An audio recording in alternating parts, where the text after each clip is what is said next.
വനസംരക്ഷണത്തിനും മനുഷ്യ വന്യജീവി സംഘർഷം ലഘൂകരിക്കാനുമുള്ള വനംവകുപ്പിൻ്റെ വിത്തുണ്ടകൾ വനത്തിലേക്ക് എറിയുന്ന പദ്ധതിക്ക് 15-ന് ചാലക്കുടിയിൽ തുടക്കമാകും. ഇതിനായുള്ള 8 ലക്ഷം വിത്തുണ്ടകൾ 144 റേഞ്ച് ഓഫീസുകളിലായി തയ്യാറായി കഴിഞ്ഞു. ആയിരക്കണക്കിന് വിത്തുകളാണ് ഇതുപ്രകാരം വനത്തിൽ നിക്ഷേപിക്കുന്നത്. വനപാലകർക്ക് പുറമെ വാച്ചർമാർ, VSS ജീവനക്കാർ എന്നിവരെ ഉൾപ്പെടുത്തി ജനപങ്കാളിത്തത്തോടെയാണ് വിത്തുണ്ട എറിയൽ നടത്തുന്നത്. എറിയുന്ന വിത്തുണ്ടകളിൽ 10% വരും വർഷങ്ങളിൽ വൃക്ഷങ്ങളായി വളരുമെന്നാണ് പ്രതീക്ഷ. ആവാസ വ്യവസ്ഥ പുനഃസ്ഥാപിക്കാൻ മിഷൻ ഫുഡ് ഫോഡർ പദ്ധതിയുടെ ഭാഗമായാണ് ഇത് നടത്തുന്നത്.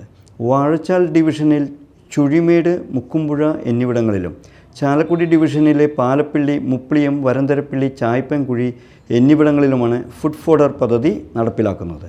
മണ്ണ്, എക്കൽ മണ്ണ്, ചാണകം എന്നിവയുടെ മിശ്രിതത്തിൽ ഉങ്ങ്, രുദ്രാക്ഷം, പ്ലാവ്, കാട്ടുമാവ്, മുള, മുട്ടപ്പഴം, ആഞ്ഞിലി, കാട്ടുജാതി എന്നിവയുടെ വിത്തുകളിട്ട് പന്തിൻ്റെ ആകൃതിയിലാക്കി ഉണക്കിയെടുക്കും. തുടർന്ന് ഇവ വനത്തിലേക്ക് എറിയുന്നതാണ് പദ്ധതി.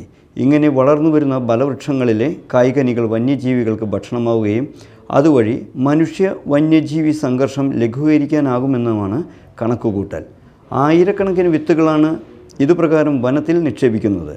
സ്വാഭാവിക വളർച്ച കൈവരിച്ച് 10% മരങ്ങളായി വളരുമെന്നാണ് കരുതുന്നത്. Media time, Chalakudy.